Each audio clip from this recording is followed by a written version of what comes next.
Hello there.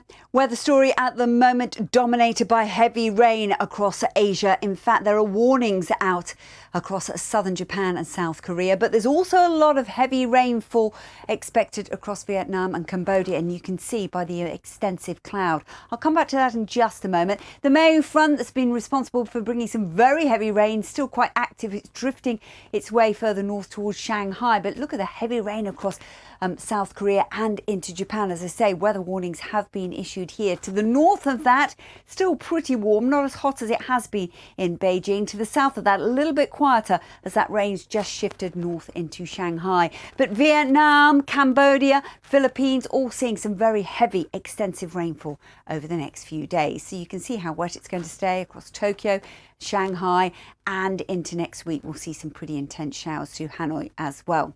Over to Australia, a weather front pushing its way into Western Australia at the moment. That'll bring some much needed and welcome rain to Perth. It'll become quite showery as it moves its way through the Bight, and parts of New South Wales and Victoria have been seeing some pretty cold weather both by day and night. It stays cold, perhaps not quite as extreme as it has been. Some wet weather moving its way across New Zealand as well. You can see that in Christchurch. It's going to be pretty unsettled here over the next few days.